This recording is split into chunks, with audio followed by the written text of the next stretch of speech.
Darbhanga DM के द्वारा 3 अलग निगरानी टीम द्वारा छापेमारी सिविल सर्जन के नेतृत्व में दरभंगा में अवैध नर्सिंग होम और अल्ट्रासाउंड चलाने वाले संचालकों पर आज दरभंगा जिला प्रशासन का छापेमारी प्रारंभ हुआ। गौरतलब है कि एक जगह खुद सिविल सर्जन अपने नेतृत्व में कर रहे थे, तो इसके अलावा अलग अलग जगह 3 टीमों के द्वारा छापेमारी की जा रही है, जिसमें कई नर्सिंग होम और अल्ट्रासाउंड के सेंटर को ताला बंद किया गया एवं कागजातों की भी जांच की गई।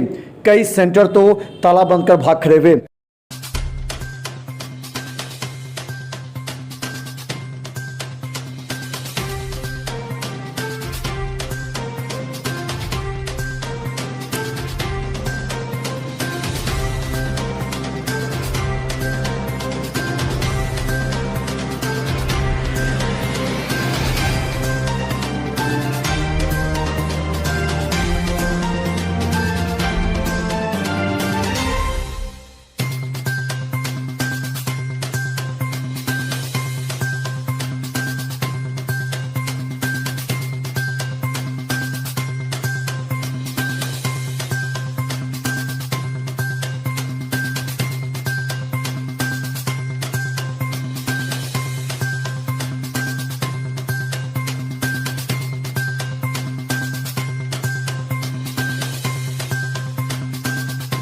हम अभी तो एक ही का किए हैं, जो अनरजिस्टर्ड नर्सिंग होम है उसको एक जगह यहाँ छापामारी की गई है और एक अल्ट्रासाउंड का छापामारी की गई है। 2 जगह यहाँ मेरे द्वारा की गई है और भी 2 टीम है जो कि अपना अपना शाम तक रिपोर्ट करेगी।